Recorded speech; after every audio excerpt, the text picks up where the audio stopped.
Welcome back to the Anime Podcast. I can't think of an acronym this week because my brain is working about as well as the average isekai viewer.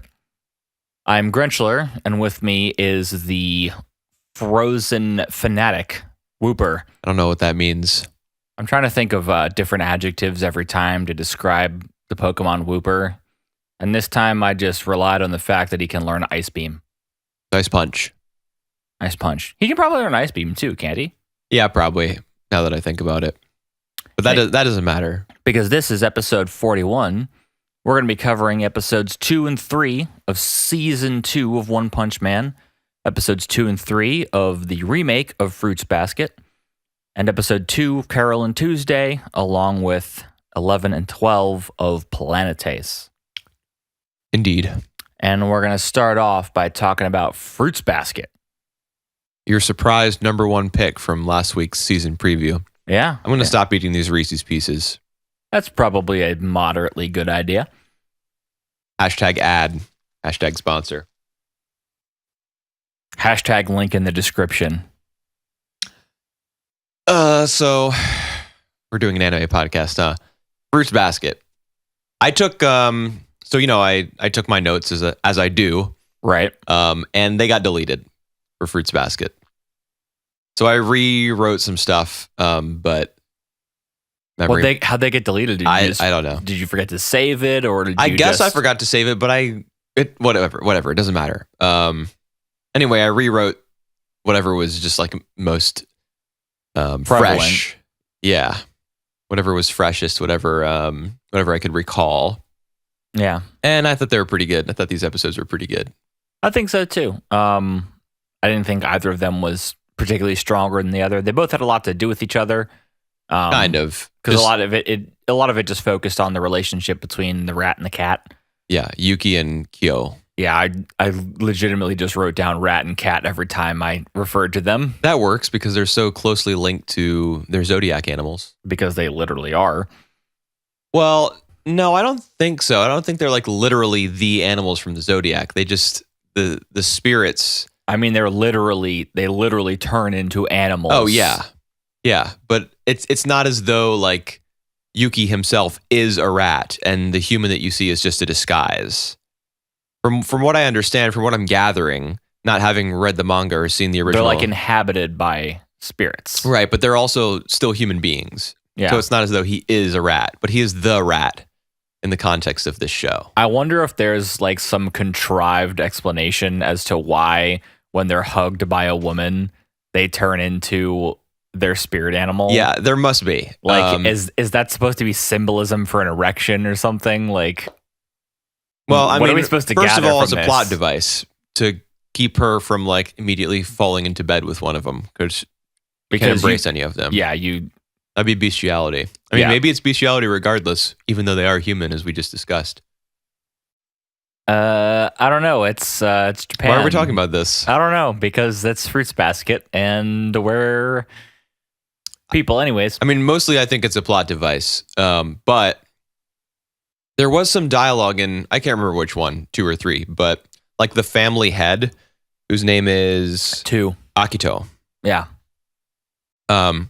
He seems to think that Toru moving in with them is like an opportunity. Because the dog, that guy, his name I don't remember. Right. But the dog goes and talks to the family head, and he's like, "Oh, this could be a great opportunity for Yuki and for me as well." Like maybe they need a woman to repopulate the Soma family or something, create the next generation of Zodiac babies, or like break a curse, or introduce different animals into the Zodiac. Who really knows? Well, I don't think we have enough information to be able to gather anything really on that conversation other than something nefarious is happening. If you think about it, the family can't exactly like live on if they can't get with women. You know? But they're hundreds of years old. The people? No, the family. Because the Zodiac has been around forever. Yeah, but they must need like particular women who don't cause that transformation to happen in order to reproduce. I think we're also meant to infer, based on something that also happens in episode 2, or maybe it's 3. I can't remember. I think it's 2. But we run into what appears to be that girl in the hotel after Toru is coming away from work. Mm-hmm. Or Honda. That's episode 3. Yeah, it's Toru. Yeah. She's the blonde German-speaking girl in the lobby of the hotel when it's nighttime. Yeah. She's also in the OP, and she's holding a stuffed rabbit. So I think that she's the rabbit. You think that she's the zodiac symbol of the rabbit. Right. Yeah. So does that mean that some of them are women? I think so. Some of the Soma family? I think it's probably split. I thought it was all dudes. Well, that's what it would have you believe, but I have a guess that it's about half and half. Ah, I see. Maybe equality and everything. Maybe sure. Yeah. Maybe the women of the Soma family are the only ones who don't cause the transformation in the men. And they've been surviving for centuries by inbreeding. By inbreeding. So it's just like Alabama. Yeah. I mean, Soma, Alabama, they both end with an A. Obviously, they both end with M.A. There's some symbolic connection between the two, of course, as the writer of this obviously planned for us to pick up on. Yeah. Sure. I mean, I just think that the family head, Akito, he probably hopes for Toru to... I don't think it's a he. The family... I think the family head's a woman. In the flashback? Yes. No, it's just a girly boy. No, I absolutely believe that it's like a matronly woman who's like commanding this family. What are you talking about, dude? We see the family head in a flashback. Yeah, we see the back of them with long hair and a feminine voice. That could be a man, but odds are it's a woman. Definitely a guy. All right, well, we'll have to see about that. Place your bets right now. Anybody who really cares about this series probably doesn't need to place any bets because they've read the manga already. Yeah. Yeah, or just watch the 2001 adaptation. By the way, did you notice in the OP, it said Fruits Basket's first season?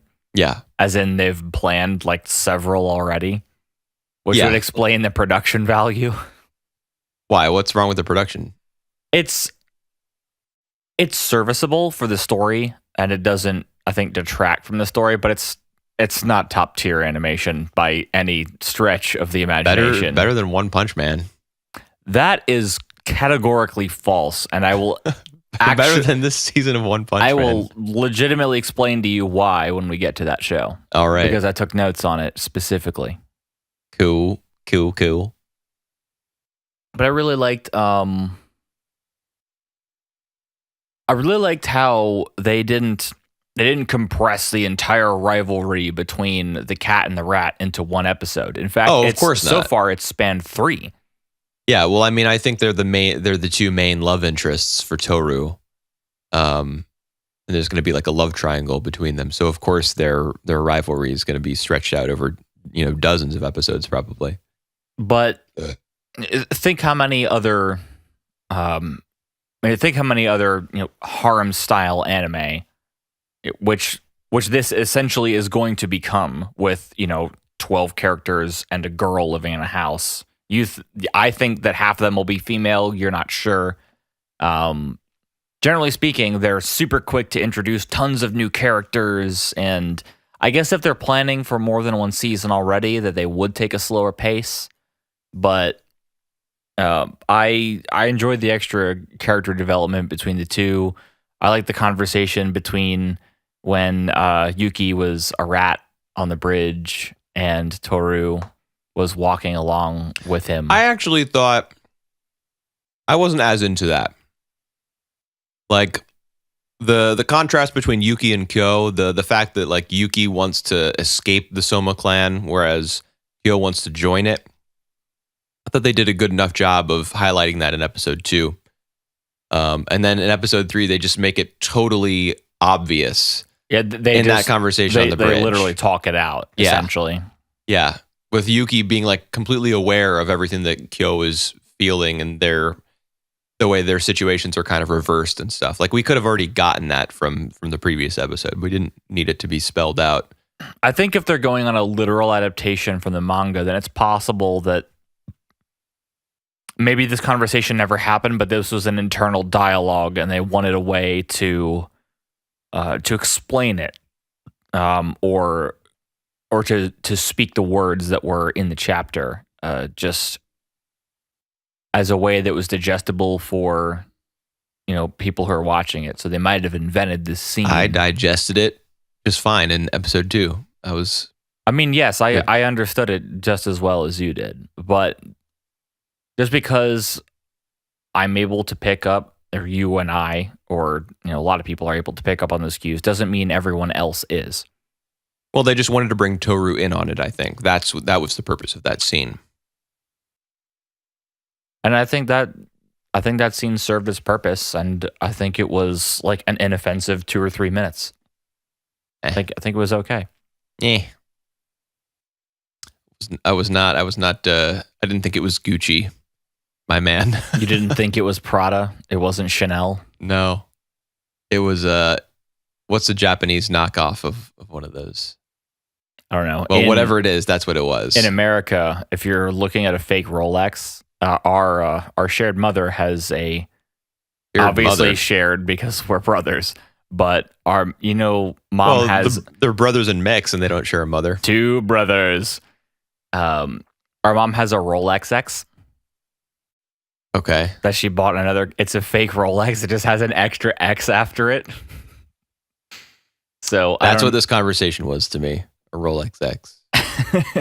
I also thought that there was a bit of overkill going on in the way that Toru kind of like encouraged and validated both of the guys. It's first like Yuki and then like Kyo. Genki turned up to 11. Well, I mean, what I'm talking about specifically is in episode 3, near the midpoint, I guess, where she's like the typhoon is coming, or has already arrived, I suppose, and she goes out with Yuki and helps put the tarp over. Yeah, this is my secret base. It's actually a garden full of plants. I mean, that's kind of cool that he likes gardening. Ooh, he's so sensitive and stuff. But why does gardening make a man sensitive? Isn't this insert year? Yeah, this is current year for sure. No, it's not just like he's doing something feminine and dainty. It's also like because he does want to kind of get one foot out of the Soma cage. The garden is his way of doing that because it's kind of far removed, like just locationally from their house. You have to go kind of down the path a little ways. So it's a way for him to escape. And it provides something for him to focus on and do that isn't just whatever the Soban clan gets up to. Martial arts or licking themselves as a means of grooming. I guess. I don't know. See, go ahead. We also never get explained, like, are they able to transform into their other half at will and they just never do? Or I don't know. Or can they not? Or is it completely uncontrollable? I don't know. We obviously, because we never see them. Are you sure that hasn't been explained and we just both didn't pick up on it? No, it definitely hasn't been explained. Because, I mean, there's several times, like if they're, walking home from stuff, and it's like, oh, I could get there faster if I was another animal, but I guess they'd leave all their clothes behind or whatever. And a rat can't exactly carry a human's clothes very well, so. But no, we don't have that explanation. And maybe they can, maybe they can't. I guess it really doesn't matter. But I did like how Yuki told Toru about, like, he has a secret base and everything like that. And Toru just, like, there's, like, this little children's drawing pops up behind her with, like, the diagram of all the entrances and everything like that. And he just goes, it's nothing like that at all. And then it turns out that it's, I thought, it's like he's a rat. It's like a big underground place that there's like a ton of rats around him or something, that they're like his friends because, he's not great at socializing, but he's an animal. He's able to talk to his friendly animals, rats. That's how he's able to dig out her tent after the typhoon in the first episode. So I thought it might have been something like that, but then it turns out that typhoons it's everywhere. Just a garden. Yeah. Well, Japan, especially the more coastal cities or towns, more accurately, do get hit by typhoons. Prefectures. Pretty frequently. Yeah, I don't think it was a typhoon in the first one. It was just a No, they landslide. literally said it was a typhoon. In the first episode? In the third episode, they said it was a typhoon. In the third one, yes. But in the first episode, it was just a landslide. During a typhoon. Okay, I don't remember that. Anyways. It's like when you're playing The Sims and you just hit every single environmental disaster at once. I mean, that's kind of what Toru's life is. Just every single disaster that could possibly strike, she's had to suffer through it. Yeah. Which is part of why, I'm like more tolerant of the fact that she's living this fantasy life now. You'd almost have to, in order to put up with all this shit that has gone on in her life. You'd have to have such a positive outlook that it couldn't tear you down. And have positive things happen to you, like suddenly getting to room with a bunch of cute boys right after, your tent, your house tent gets buried. Yeah. But Fruits Basket 2 and 3, I'm enjoying it still. It's I was going to nitpick. I was in the middle of nitpicking like 5 minutes ago when we went on a tangent. Then keep nitpicking by all means. No, that's fine. I'm good. Are you sure? Yeah, I'm eating more Reese's Puffs, by the way, or Reese's Puffs. What are they called? Reese's Pieces. Reese's Pieces. Puffs. I can't stop eating them, so I'm going to sound like I'm eating when I'm talking for large swaths of this episode. What else is new? You all settle in. So, what do you want to do next? Carole or One Punch? Man, I'm mad that my Fruits Basket notes got deleted. Yeah, did you have some bombshells to drop on us? I mean, I still have more over here from just my memory. Then talk about it for a minute. That's fine. No, just go. Nobody cares about Fruits Basket. They want to hear about One Punch Man. Go for your bullet points. No, I'm good. Let's do One Punch Man. Okay, let's do One Punch Man. Do you want to do them in order? 2, then 3? I don't know. We can just talk about whatever. All right. That's the vibe I'm getting from this episode, Just whatever. Isn't that the vibe from every episode? Just chilling. Just chilling. Just ice beaming, ice punching with our head. All right. I thought, so you're getting ready. You're the One Punch Man and, animation defense squad right now? Yes. All right. Episode 2's animation was so lousy that it hurt me. A couple of the scenes were not great. You don't even see the impact of the blows of the characters are inflicting on each other. You see the wind up, then it cuts to the reaction. Yes. You don't see the impact. That's awful. That must have happened 8 times. Maybe I've just come to expect that though. Well, that's dumb. I mean, I realize. Why would you come to expect that? That literally never happened in the first season. Well, I mean, it probably did somewhere in there. Yeah, but not very frequently. That show was like expertly done. But you're like a fan of One Hero Academia or My Hero Academia. And that show looks fine. Seen all the punches in that show. You do. In excruciating detail. Yeah, but it's also like Bones. Not JC Staff. Whatever. There's a huge... The animation studio that does something, and especially, as you pointed out, the fact that this show is lacking its original director is a huge difference. Yeah. That's why I thought episode 2 was looking like poopy. There were a couple... I hate to say this, but there were a couple shots, because I wish all of them, that were expertly animated in episode 2. Like what? There's a couple points where there's like a really slow motion wind up where Genos is going to hit Speed of Sound Sonic, and there's like 15 frames in his wind up to hit it. It's like silk watching him go to hit this guy. It's beautiful. And the effects work on like the explosions and the ground shattering and the dust and everything is incredibly well done. JC Staff's effects work is great. Nope. I can literally pull up the episode and prove you wrong right now. It all looked like totally worse than the first season, and there was tons of like shaky cam, which is like 10, 100 times, 1,000 times more pitiful than actual shaky cam because you're not shaky. All you're doing is taking a static image and just going, "What does it mean?" There was loads of that. That is annoying. I'll agree with that for sure. There was tons of like motion blur and disgusting looking explosions that just obscured the frame in the wake of like two characters fighting. So they didn't actually have to really concentrate on the way they were moving after hitting each other. It looked like doo-doo. I still enjoyed it though. Well, that's good.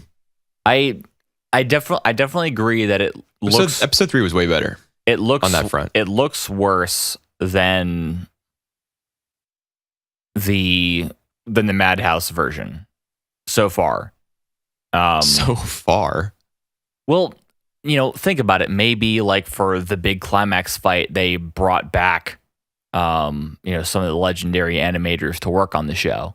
Perhaps. Or they had a different director for some of the episodes. Who knows? Well, yeah. We haven't seen the whole season yet, but there are different episode directors on like all anime. Episodes get given to different people to work on. But as it stands, there were definitely some not great moments in, like the thing where Saitama jumps back and forth. Yeah, the serious sideways jumping. Yeah, and then he jumps back and forth or whatever, and then he just falls on the ground. Yeah, and then the next time you see Speed of Sound Sonic, he's literally lying on the ground, and he was like, "Whoa, what was that?"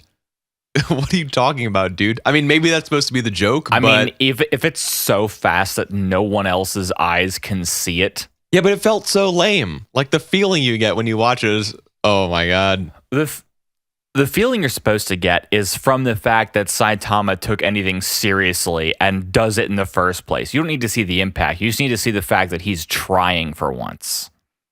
Like, that's supposed to be the impact, because the last time he was serious, he just was the fight between him and Boros at the end of the first season, which was done by like one of the most legendary animators there is. Who's that? I don't remember his name, and you're laughing at me because of it. What's his name? Yutaka Nakamura? Yeah, Nakamura did that fight between him and Boros. And it's like he does like a serious punch or something like that and just blows half the world up or something ridiculous. Oh my god, he blew up half the world. That's awesome.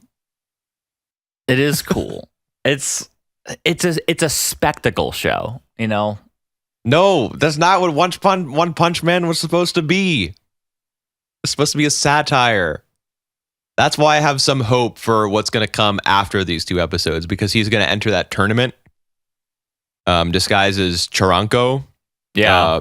Bolts. Is it Bolt? Bang. Yeah, Bang. Bang and Blast. Bang. Who's Blast? The older brother? No, Blast is the number one hero. Right. Who is from his dojo. From the intro, you see them side by side, Bang and Blast. Oh, are they brothers? I think that his older brother with the beard or something is Blast, but he never refers to him by name, and I think that's on purpose. Ah, okay. Yeah, so we also, during his introduction, when we got that little name card, it was just his title, not his name. Yeah, he could be the number one, I guess, but I kind of doubt it. I mean, maybe though. That's an interesting theory.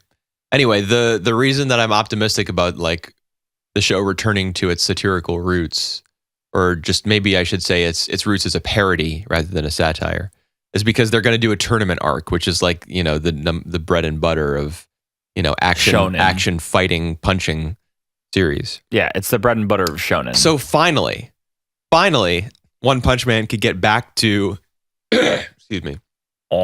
Sending up these ridiculous, cliches and tropes and stuff. And best of all, he's going to be doing it while wearing a really stupid wig. So the entire thing is already going to have an air of comedy hanging over the entire arc. I think what could make it even funnier is because of the ridiculous speed that Saitama's capable of moving at. Yeah, when he jumps back and forth, he's going to have fast. to try to hold his hair on with his other hand and fight with just one hand. Yeah, and I mean that could be cool. I just want to see the concept of a tournament. Like I want to see everybody else taking it super seriously, and him just going, and him, him just blowing everybody away. And that would be great. What did you think of Gato? I thought his introduction in episode 2 was like so lousy. He just shows up. What does he say? I'm Garo, and I trained really hard because I admire monsters. I want to be a monster. Everybody in this room, kakatekoi. It's gonna be. He just walks into a room and he's like, "Yeah, everybody, come at me, bro." And what does he say? It's gonna be like a massacre party or something. And there's not a Japanese word for party, so he goes kateko party, and you just go, oh. That's the word they went with? There are tons of English loan words in Japanese. I don't know, but as somebody who speaks English primarily, when you're listening to the original Japanese and then you hear an English word just dumped in there, you just go, oh. That doesn't really strike me as odd anymore because I know which words are loan words. Like I don't think it's odd. I think it's funny. Okay. Well, his introduction. I can't take anything seriously when there's like an English word interjected in the middle of it. I just go. Okay. Well, what about when you order tacos at a Mexican restaurant? Do you giggle at yourself for using a Spanish word? It's the same thing. I suppose. Yeah. But I never thought about it like that. It's really not that weird. But when you hear like a Spanish conversation and you hear the word taco in it, you're like, hey, I recognize that. And then you think to yourself, wait, why did I recognize that? I don't know Spanish. It's just like a weird disconnect. Not really, bro. Well, not for you, but it is for me. Either way. Yeah, so him saying party, I guess that was a thing that he said. He also just said, I train because I admire monsters. Everybody in this room, come at me. And we're supposed to think that he's some like crazy badass. Well, we know he was much cooler in episode 3. We know who he is in episode 2. If you remember the first season, yeah, you know that he's the disciple that like basically killed everyone in Silverfang's dojo and then left. I don't think he killed everybody.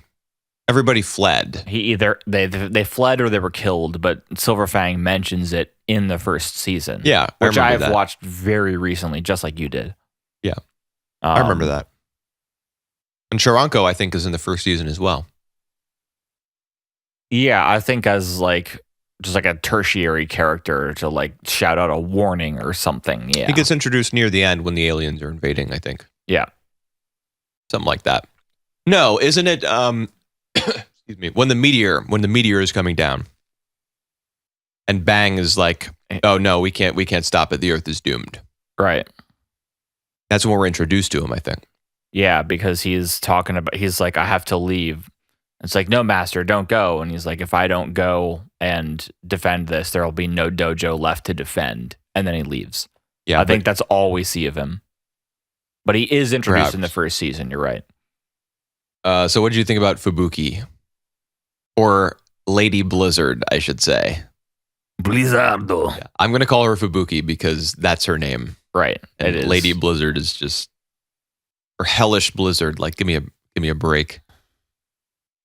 Well, obviously, it's very unintelligent. Translator's note. Fubuki means blizzard. Ore means...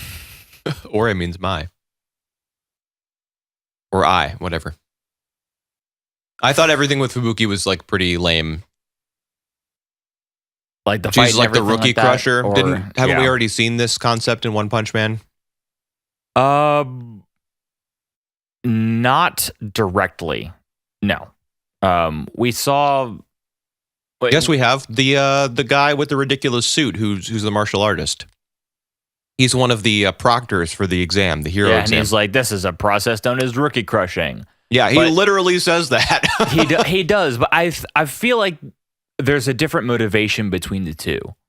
Like the first one is doing it because he feels like he was slighted by Saitama during the like introduction or anything, because Saitama just doesn't care and he's just like blowing bubbles, but and it covers his face, and Genos, who's a class S, is just like, Master, are you okay? And is like trying to peel gum off Saitama's face. Isn't it implied though that that's something that dude, the snake guy, that's something he does on the regular?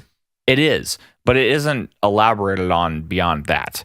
And whereas with Fubuki, where we get, an actual, an elaboration on it after My sister's too strong. After a fight. I just stay in class B. Which has less to do with her sister and has more to do with A.N.I.M.E and the three disciples of the Atomic Samurai, who are A rank 4, 3, and 2. Yeah, what is the deal with A.N.I.M E? Do you remember how he seemed kind of important in the first season? Yeah. And then he just disappeared when we got to the Boros stuff, like the alien invasion. He just was wiped off the face of the series. He was set up to be like an antagonist of some sort, to be like a social wall in front of Saitama and Genos. Yeah. And he wasn't elaborated on past that. Yeah, I feel like that's what we're disappeared. getting now, but he was overshadowed by the world ending, and we got to punch people really hard in order to stop that. Indeed. And in the first season, you could take that they took like this character is supposed to be super serious and is supposed to be like a real contender against Saitama and Genos, and they just completely forgot about him and just be like, hey, look, cool fights as the whole parody satire part of it, but they're bringing it back to be a little more serious.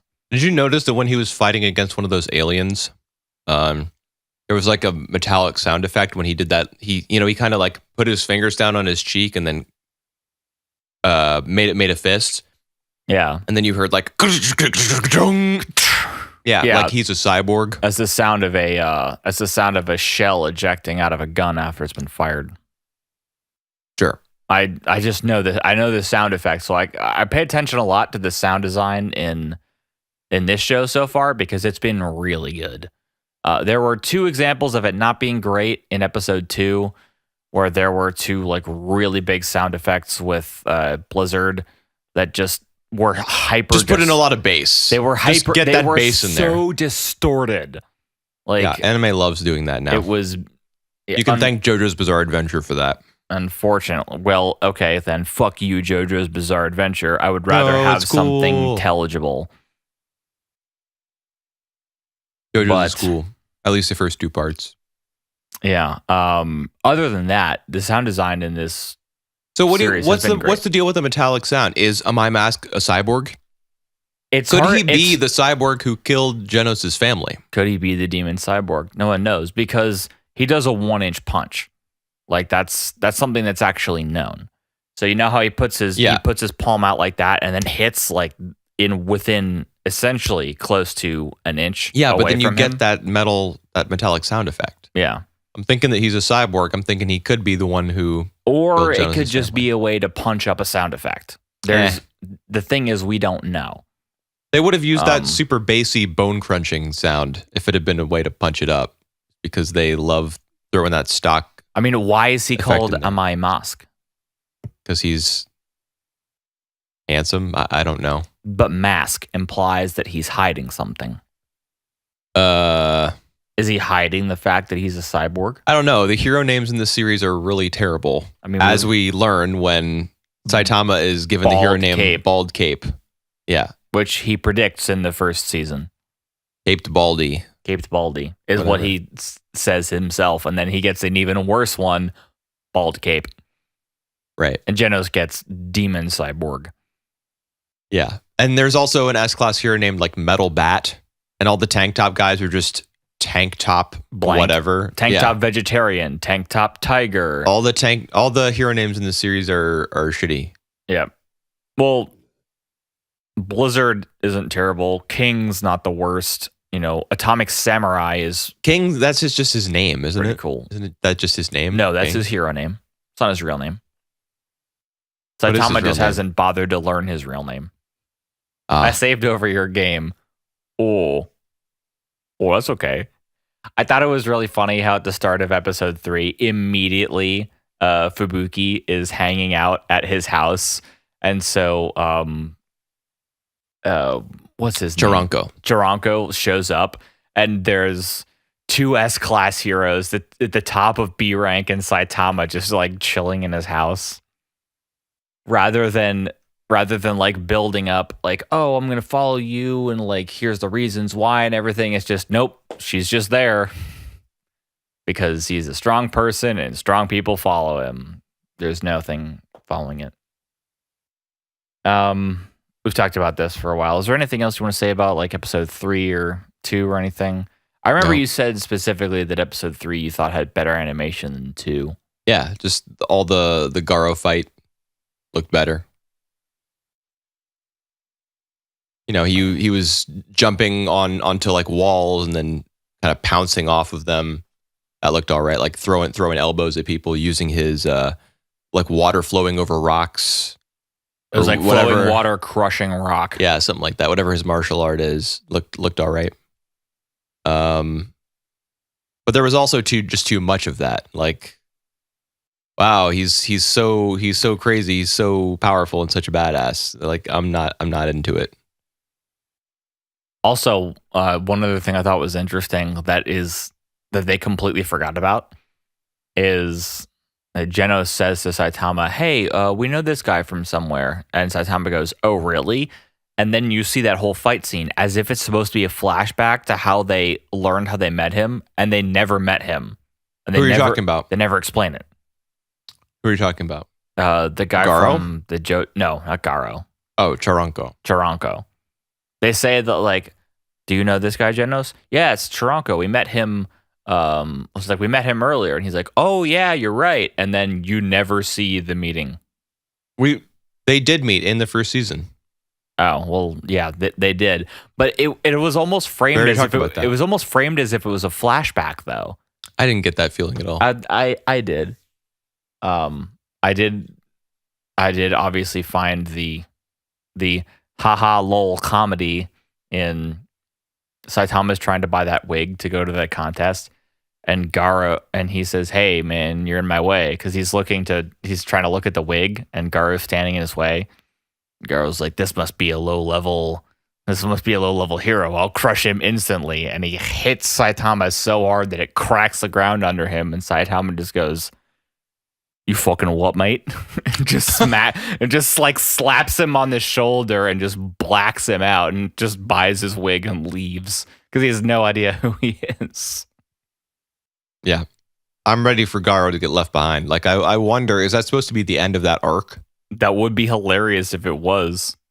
Would it be, or would it just have been a big waste of time? I think it would actually go into, like you said, the whole parody aspect of it.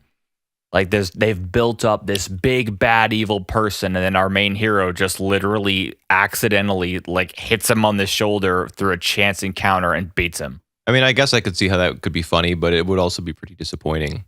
Or maybe not disappointing, like unsatisfying. Maybe he'll show up in the tournament arc. Yeah, perhaps. Which I know is going to be like maybe half an episode. I don't know. I feel like it might be longer than that. If it's supposed to be a tournament, multiple rounds, might be a whole episode. I don't think it'll stretch. Big. I don't think it'll stretch past one episode. Well, we'll find out. But that was One Punch Man, and so now it's on to Carole and Tuesday. Yep. I like this episode a lot more than I liked the first one. Oh, really? Why is that? I think it's because the first episode has to set up the characters. It has to set up their meeting, and the reason they're meeting. So it has a lot of groundwork to cover, and so it doesn't stick on any one note for very long. Whereas this one, they're already friends. They already got that Instagram account. They're already living together, and so it, you kind of see the actual dynamic between the characters more, like Tuesday just having no idea how to clean a house and essentially being like a couch bum living in Carole's house. Yeah. That was pretty funny. You see Carole going to, she's finding another job. Apparently jobs are pretty plentiful on Mars, but that doesn't surprise me, where she has to be like a professional grieving woman at a wedding. Yeah. And just ends up like busting out laughing because a little butterfly lands on the priest's head. Yeah, I like that scene. Yeah. Because you get several shots of the priest with the butterfly like flying around him and annoying him. Yeah, and then before she spots it and it makes her burst out laughing. So they Yeah. set it up nicely there. You get we get to see a little bit more about I keep wanting to call her the diva, even though she's that child actress who is The model? essentially a diva. Angela. She's a child actress who's turned into a model and wants to be a singer, and so she gets tested on her singing capabilities. She's doing scales and stuff. I was disappointed with what they did with her in this episode because it wasn't. I mean, although we did see her start to begin the process, I guess, of being sponsored by or backed by this AI company, because they're like testing her out, her vocal capabilities and stuff. We didn't learn anything new, like the AI guy still loves AI. He's still like I've been compared to an AI multiple times. Yeah. Glasses raised, fedora tip. And then she still wants to be a singer. Like I don't know. Didn't learn anything new about either of them. I think what we did learn, we learned that this universe's version of Pitbull is bisexual. Yeah, it's like I like dudes and attractive women. What was it? Just me, or when he was, when we were seeing that little, I guess, footage of a previous concert or something with his name like on the screen behind him in white text on top of the blue. Blue background. Yeah, I know what you're talking about. Didn't it look like the word Pitbull? Yes, absolutely. Yes. I immediately thought of the real Pitbull. Yeah. Who is a much better performer than that guy. Yeah, dude. Much better. He hits the space bar on his keyboard so much harder. No, Pitbull, when he performs, there's a guy who's running the music behind him, but he's out on stage like doing all the words and like actually singing. He's actually singing? Mind blown. That's a lot more than most electronic music artists can claim at this point. Well, that's a lot more than most people can claim in Carole Tuesday as well, since 99% of music, like 99% of popular music is like synthesized top 100 by hits. AI. Yeah. The Billboard 200 is 99% AI. So this guy's actual name is Erdogan. And I'm sure that given whatever weird resemblance there, I mean, there's not a resemblance between he and Pitbull. Pitbull's, he shaves his head or he's bald, but whichever is the Yeah, case. he's a bald Hispanic guy. Yeah, and this guy is he's got a silver head of hair and he's whatever race he's supposed to be. I don't know. Not that it matters. It's hard to tell because half the people that Japan animates are white and the other half are some variation of white. It's really not that important. That's like that's a conversation. Like, are anime characters white? That's just the kind of discussion that you have. That's the kind of clickbait article you get from BuzzFeed. Yeah. Yes, sure. I was going to say something disparaging about anime YouTube people, but that works too. What, like the most subscribed dude? I don't know. Anyways, I'm sure that given whatever weird connection there is between him and Pitbull, with his name appearing to, like when it's written in cursive in that font, they look the same. I'm sure that dude is supposed to represent the artificiality of like music on Mars at this point in time. He just, he has a laptop and he's like, oh, we're going to set the night on fire. It's spacebar. And the crowd goes wild. Pyrotechnics. Yeah, there's I could go into a huge rant about that, and I'm not going to. I mean, that guy's probably going to get blown out by Carole and Tuesday. Right. And whatever band or group or whatever name they decide to give themselves. Now that they've got a manager, as we see at the end of the episode, Gus has found them thanks to that their exact address being posted on their Instagram. Yeah, locations are tagged unless you turn it off. Even addresses?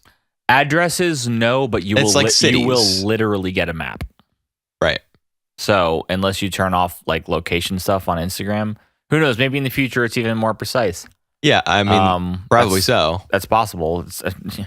The more technology advances, the less privacy we have. Just the way I like it. Exactly. And take my secrets. And I'd never change. Take my secrets, Donald. Take my secrets, NSA. Wait, you already have them? There's nothing I can do about it.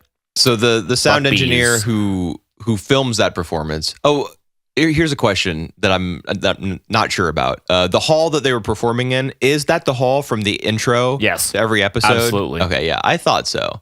But then I was talking to another friend of mine who had seen this episode. He was like, "No, there's no way. That's supposed to be like they wouldn't put that in there. It's too significant, you know." But it's the same like gold color and with the balcony seating. And think about it. You know, if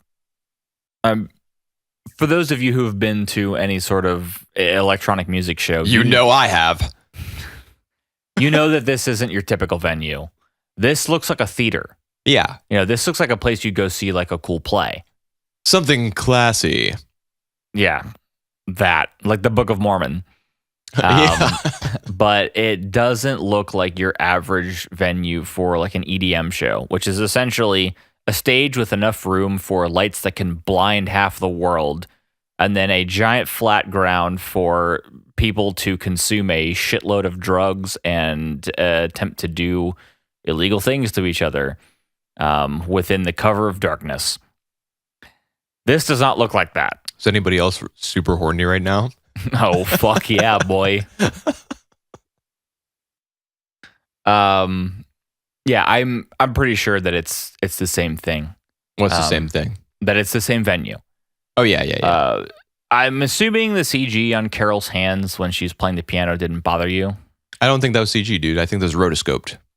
Referenced animation. If it was, not well enough. I thought it was, dude. What are you talking about? When like her depressing the keys. When I compare any sort of anime that's playing an instrument, I compare it to Kids on the Slope, because that show was rotoscoped. Which was rotoscoped, yes, but it didn't look like it. Yes, it did. It looked like it was animated. Carole Tuesday is actually the playing the piano to me is more natural in this series than that one. I vastly disagree, because I can see what looks like a computeristic shine on her hands, just the way that like that's just the way the characters are animated in this show. Have you noticed that everyone has like a little bit of glow on their skin at all times? Like yes, but it's more than that. It's the uniformity of it. It's so there's like a glisten of like the reflection of the lights on her hands, but it always looks the same. It doesn't look like it's being drawn. It looks like it's being rendered. Yeah, I'll just have to look more closely at it next time. Yeah, it's because I specifically paid attention to it because I remember Piano no Mori and how that made me want to barf in my balls. Dude, Piano no what? It just looked so terrible. At least Piano no Mori has a pretty cool story.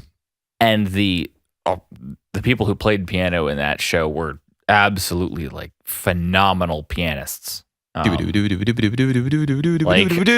Stuff I didn't even know was possible to play on the piano. They did. It was incredible.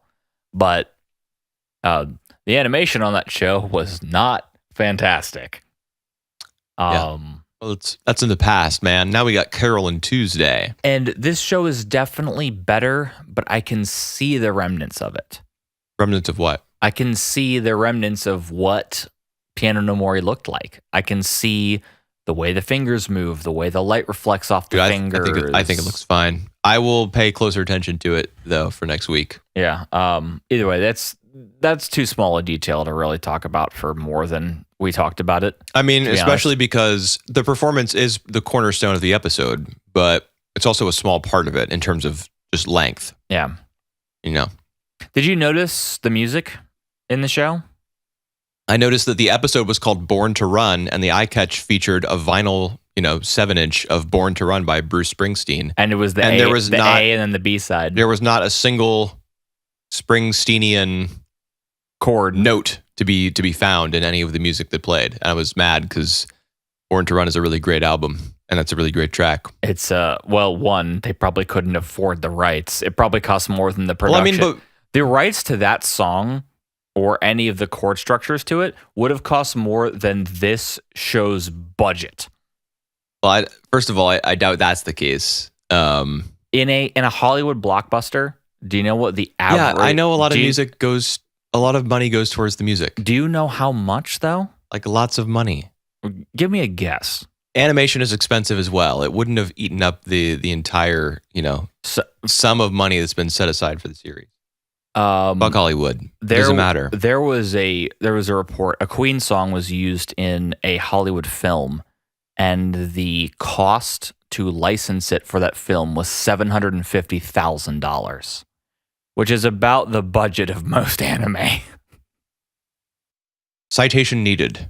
So I'll get you one next week. Promise you. Cool. Anyways, what I meant by did you notice the music is when we were focused on the idol and what she was doing, the soundtrack was very synth heavy. It was incredibly, computerized.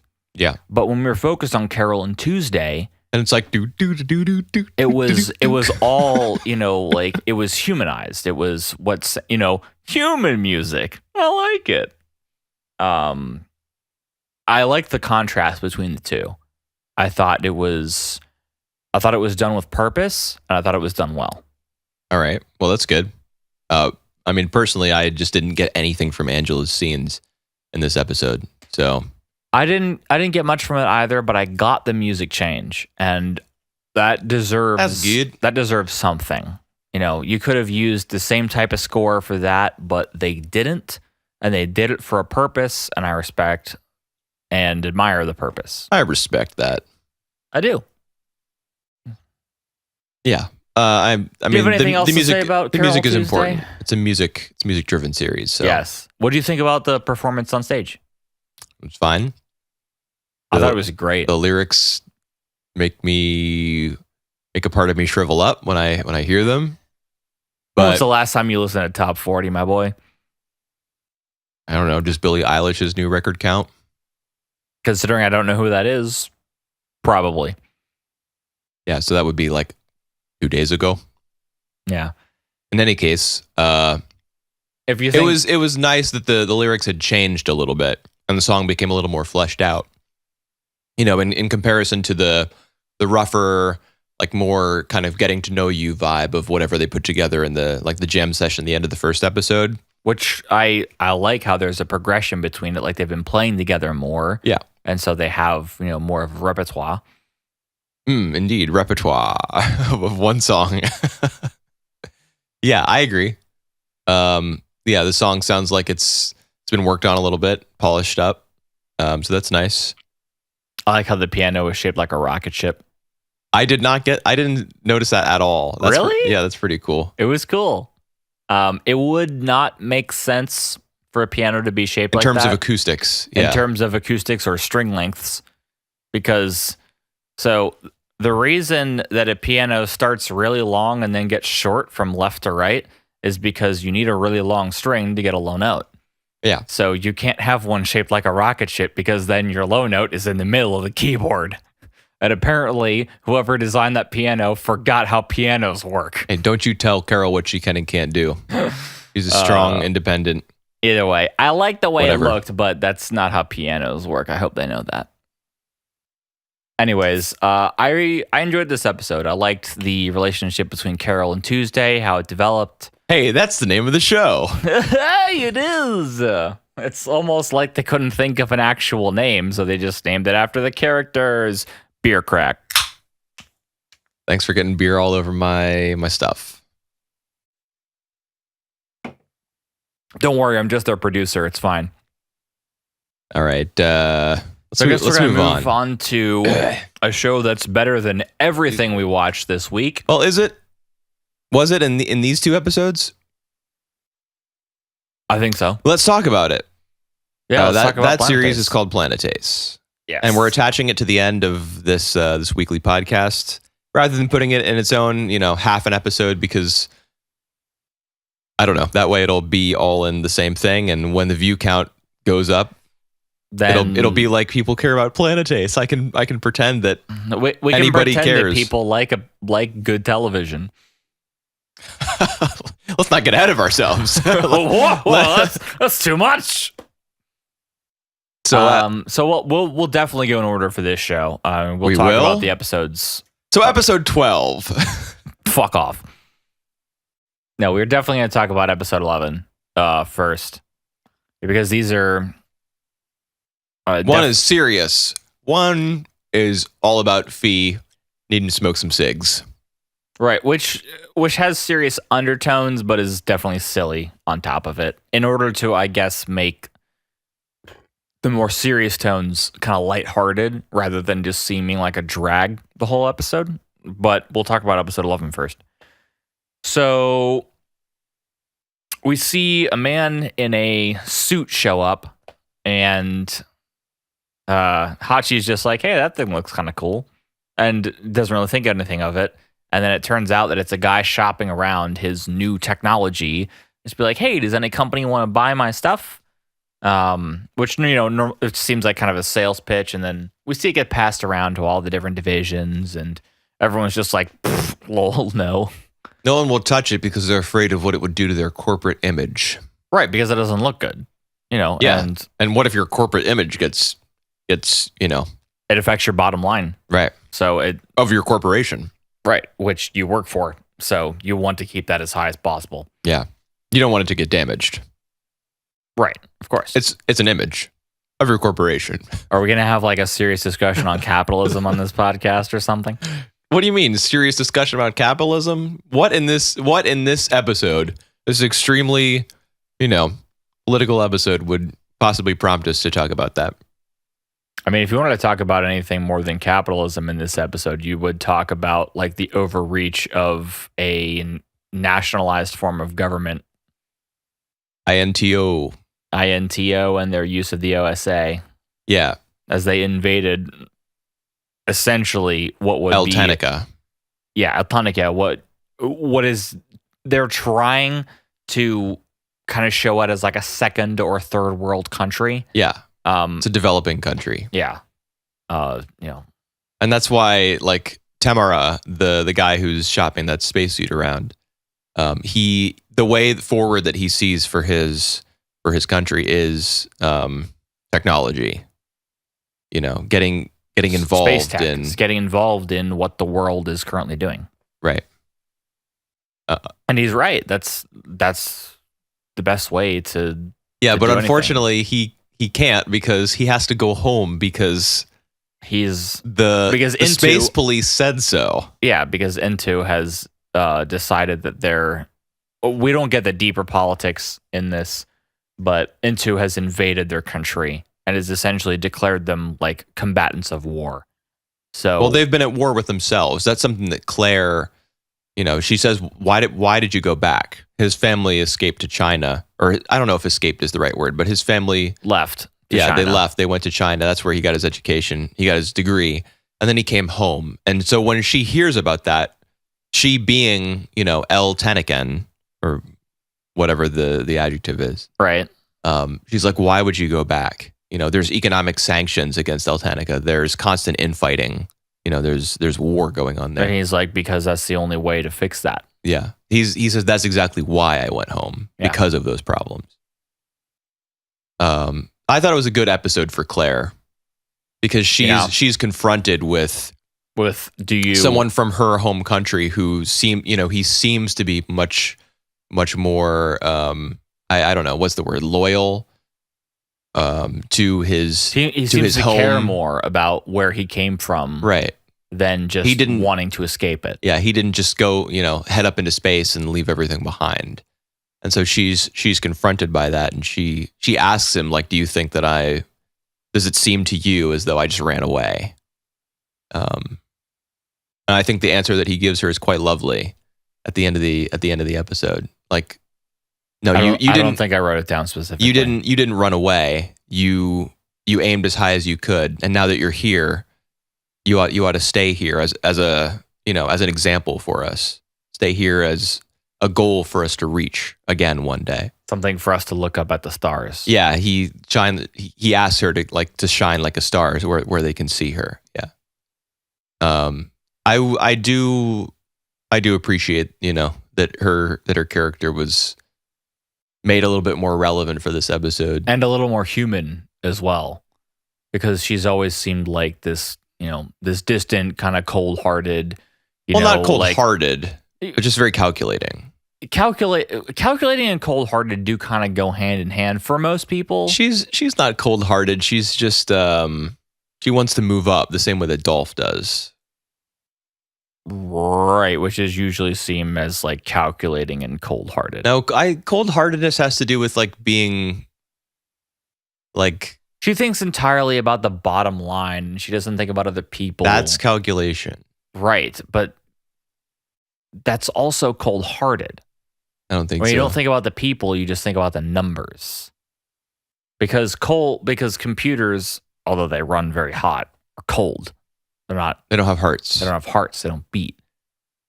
So when you're calculating, you're also cold-hearted. I think for most people, you can disagree with that, but that's up to you. And I think this episode really humanized her character.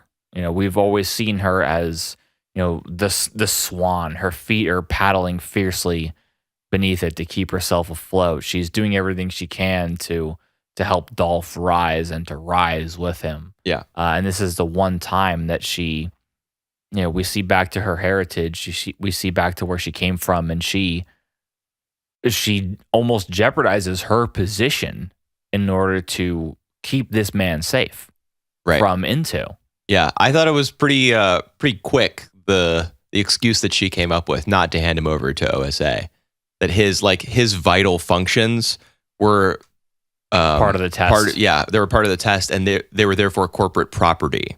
Yeah, so he couldn't be turned over. I was like, damn, girl, that's pretty slick. Yeah. But he decided not to. He's like, I'm not gonna put you in that situation. Right. Yeah. It's just like, I'll go. Yeah. It's like no one's gonna buy this anyway. Yeah, and then there's that scene. So this is the part of the episode I really wanted to talk about. Right before the midpoint, right before the eye catch or the transition of this episode, we see a conversation between Tamara and all the guys back at the factory. Back at the machine shop. Yeah. Yeah. The machine shop. It kind of feels that way, honestly. Even though they're developing space technology. That's what it would be. Because I have a friend who works for a machine shop, and he machines parts that go into NASA's spaceships. Like, they call it a machine shop? Yeah, because they work on machines to create parts for other machines. I just wrote down the facility. He works like on a lathe, and he has people who work on, you know, plasma cutters and stuff like that. They're all part of a machine shop. So I recognize the environment, and I know, like, this looks like a hangar. I know it is, but the machines and stuff in it and what they're doing, that's definitely the feeling I got from it.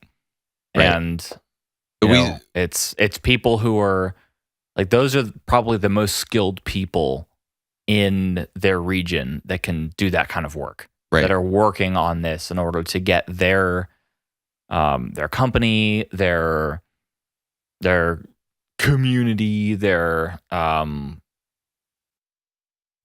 country. They're just trying to make it on the map in space, in order to just be like, hey, look, we're productive, we're helping, and maybe there is, an underlying influence in them to work on this in order to prove to Into that we're trying to help.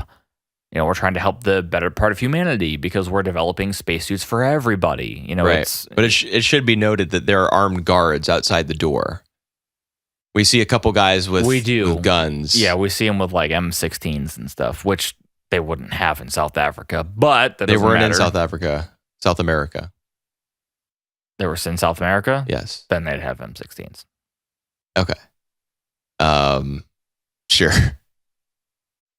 We do... Anywhere outside of the Americas, you have AK-47s. If you're in the Americas, you have M16s. That's just how the world works. That's how the world works. That is the principle by which the Earth operates. The mass amount of AR platforms are developed in America, and the mass amount of Kalashnikov or AK platforms are developed in Russia, and therefore distributed in Asia and South America as well. So, if you know guns... You mean South Africa? Well, South Africa, Eastern continent, if you assume America is the center of the world. Why are we talking about this? Why would we assume America is the center of the world? Because when you live in America, you're taught that America is the center of the world. When you live in Asia, you're taught Asia is the center of the world. When you live in Europe, you're taught Europe is the center of the world. Doesn't matter where you are, you're taught you were the center of the world. Anime taught me that Japan is the center of the world. And Japan teaches everybody that don't make deals with German dudes. Anyways, just disregarding much of what was Disregarding said, much of what I just said. We see there's a little bit of background art. You know, there's a shot of that factory, that facility, that machine shop. You know, with the barbed wire in the foreground. Yeah. Later, at the end of the episode, we see the tank and the soldiers roll up to it and blow the whole thing sky high.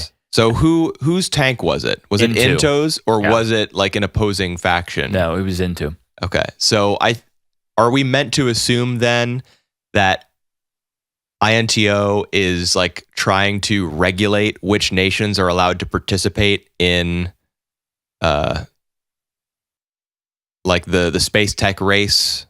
I don't think that we're meant to I don't think that facility was targeted specifically.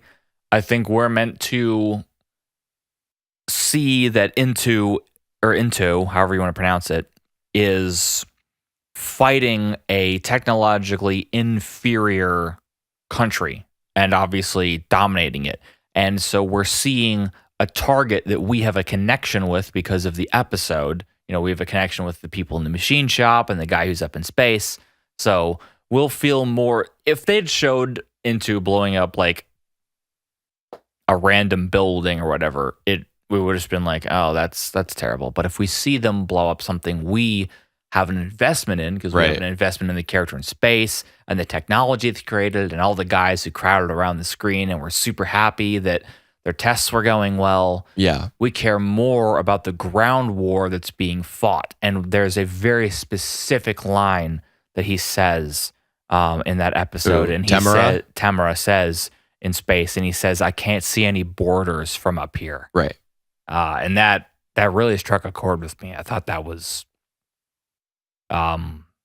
really beautiful, honestly. Yeah, it's terrible.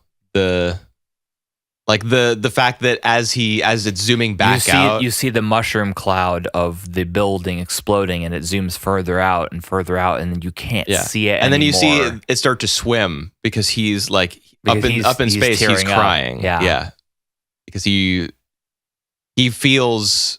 At once, he feels disconnected from his homeland because he's so far away and he can't see the borders, and he realizes that despite his attachment to his country, it's why should there be countries like at this stage in human history, given that we've gone to space, we've been to the moon, we've been to perhaps other planets. I don't know if they've done that in Planet Days. Planet Days hasn't covered that yet, but why should there be? Why should there be nations? And there be borders? That's why I think that we're meant to assume perhaps that Into did purposefully blow up their. Think about it. They put out an arrest warrant for everyone who's outside of the country, which is just this guy. Well, we don't know that it's just this guy, but he is likely one of the more significant Eltanicans who is outside the country right now because he's trying to pitch, space tech from a third world nation. And we see the factory, the machine shop, the factory. Yeah. I think Into also the way that they've got a whole bunch of people in a line marching, out of the city. This is definitely a superposition or whatever however I'm projecting onto it, but is that supposed to be like a weird reference to like the Trail of Tears or something? I don't know. I thought of Hotel Rwanda when I saw it. Yeah. But I thought like of the way that they're being rounded up and forced to march to a destination. Yeah. They go where the men with guns tell them to go. Honestly, I saw it as Into, and I mean, we've known from the very first episode. Remember, I can't remember what exactly it was that Into had done. They were There was some sort of debris. The plaque. It was a monument to a peace settlement in a war that Into had started in the first place. Right.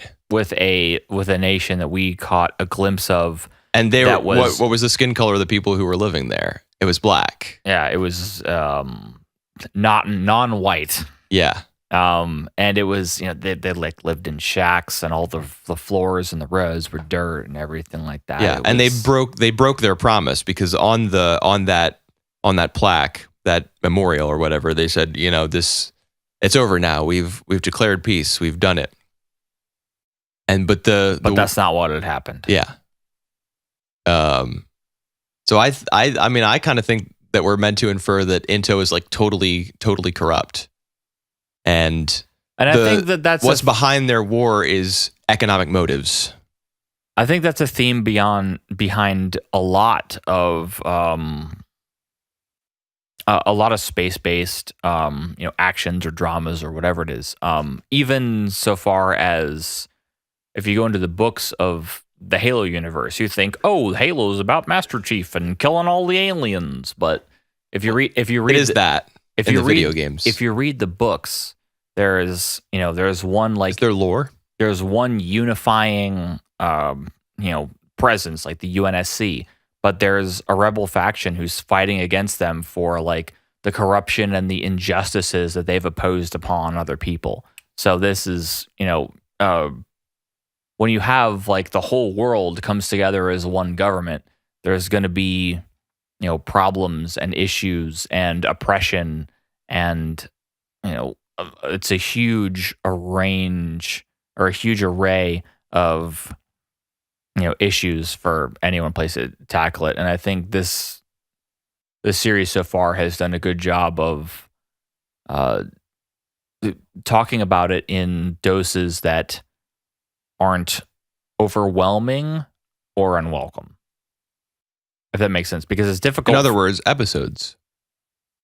Yes, but I think it's difficult for any form of media to tackle difficult issues without being heavy-handed, and so far Planet Ace has done it without being unwelcome. Well, not too bad. Not too bad. Right. Hence why unwelcome is the word I use. Sometimes Tanabe goes full idealist.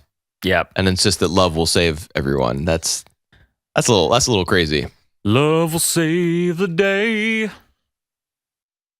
Speaking of love saving the day, Fee's love of cigarettes in episode 12. Her love for nicotine literally saves everyone on the Station 7. Yeah. And that's the end. Honestly, there's not much to talk about in episode 12. Well, I mean, it is important to note that there's some terrorist activity going on, like eco-terrorism. Yeah, the SDF. Space Defense Force, yes. Yep.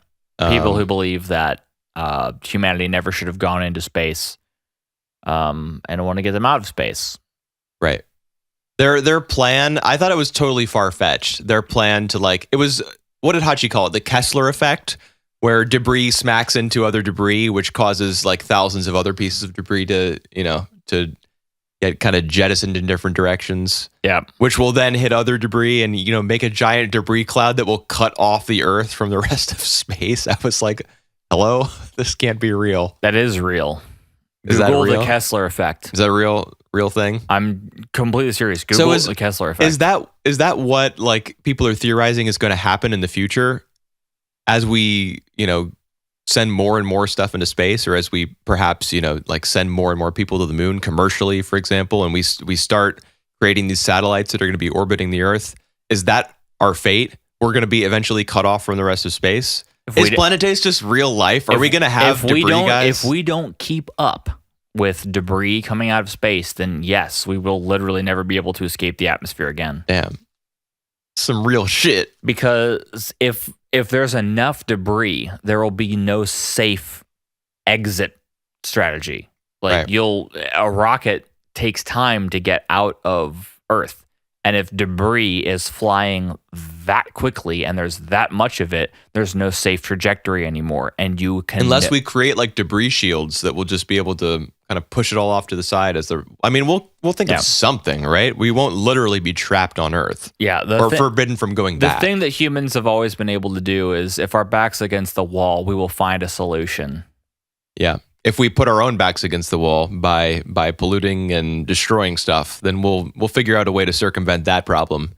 We may create another one in the process, but hey, we'll just fix that one when the time comes. That's essentially, yes. That's not that far off. As well as Planet Taste episode 12 does it does tackle a little bit or talk about the love romance square that's starting to build. Do we know the flight attendant's name? The flight attendant's name? It's mentioned. It's mentioned in an early episode, but I don't remember it. No. But she cares for the pilot. Tenshin. I'm not good with names. Chengshin likes Tanabe, and Tanabe probably likes Hachi. Right. Hachi probably still likes Claire. And Hachi also probably likes Tanabe, but I don't think we've come to that point yet. We probably will. But I don't know if he's come to that point yet. We've still got, 14 episodes to go. Is that right? I think that is right. 2 core, 24 episodes. Yeah. I mean, I thought it was kind of a shame that he confesses to Tanabe like that was a setup. Flight attendant girl wants me to hold on to you. Like that comes as a result of their imminent doom, which is all set up by Fee wanting it wasn't. her fix. It wasn't set up by Fee wanting her fix. It was set up by the fact that the terrorists had launched a satellite at the station in order to destroy it. Yeah, that's true. It wasn't set up by that, but it was all like wrapped up together. This episode was wrapped pretty up. Comedic. It was comedic, but their reasoning his reasoning for saying something and her reasoning for saying something was, we're gonna die. Just say whatever you want. I know, it doesn't matter. That just seems like pretty convenient. It's a trope that is definitely, I don't want to say overused, but it's definitely heavily used. At least they didn't just like take off the crotches of their spacesuits and start fucking. Yeah. No. We didn't go Arya and Gendry Game of Thrones. I haven't seen episode 2. Shut up. I hope I don't even know what you just said, don't say it again. If you think about it for like 5 seconds, you'll realize it. I haven't seen episode 1 yet. So. Oh, okay. You should probably keep up with it if you don't want to be spoiled, since it's like the most popular TV show in the world. Yeah, I know there was like a meme on Facebook that the most Google search thing after that episode was, how old is Arya? Gross, dude. I know that the actress is 20, I think 19 or 20. I don't know. She's a little kid. Yeah. Or at least she looks like She's it. a little assassin. Yep. This is not the Game of Thrones podcast. She's a lawless assassin. Are we done? Is there anything else you want to say about episode 12? Honestly, I don't have that much to say about it. Like, I thought it was largely comedic. There's some eco-terrorism going on in the background, which may recur, because this isn't the first time that we've heard of the Space Defense Force. They've mentioned it in previous episodes. They've mentioned it, but they've never taken direct action in previous episodes. Yeah, so they've done it here. Yeah. I mean, there's no conclusive proof that they'll recur, that they'll come back, but it's pretty obvious. Wait, how is it obvious? Like what? That's what I'm saying. Like, it's not so obvious. much time on it that it's obvious it's going to show up again. It's not. You don't think it was all just a setup for Fee to be like, no, give me my cigarettes, you bastards. Take this. I think that was a way to inject comedy into a serious situation in order to try to keep the show a little more lighthearted. Because otherwise, the show would have been, terrorism is about to destroy our way of life, and we're going to confess our deep, dark feelings to each other in a time before we die. And it would have been just like a blanket of despair and sadness over the whole episode. Without, I'm down. I'm down for that. Without Fee, like, I know you are, and so am I, because I feel like that gives weight to the actions of what's happening, rather than Hey, you left your suitcase here. Oh, shoot. Yeah. I mean, I was like, oh, please let her die. Please let her. Oh, she's in a You want her spacesuit. to die? I wanted He's her the best. I know Fee's the best. And I was just like, oh, she's in a spacesuit. She's fine. Like, it's not that I wanted her to die. It's that I wanted there to be like a real consequence to this SDF doing something. But there hasn't been so far. Like, no one's died. There's been no reports of anything. They deflected the satellite because she wanted to smoke cigarettes. Like, yeah. I would say that there's been some consequences. Yeah. Don't you think people have died she in their couldn't attacks? smoke for 10 days. That's rough, buddy. They didn't mention any deaths in the news reports and stuff. So, who knows? Well, the first thing they mention in the news report is the death toll because that grabs your attention. if I hear that a lot of people have died, that'll increase the thoughts in my head that it could have been me, and I'll click. I will click with the fury of 10,000 Reddit users. So same thing. All right. Anyways, that was Planetes 12. And that was the Anime Podcast, episode 41. It was. Tune in next time when we talk about episodes that are slightly more relevant because we'll have watched them in time. Yeah, and I won't be eating Reese's Pieces, hashtag sponsor in the next episode. My mouth will be free of whatever. Hashtag link in the description. See you later.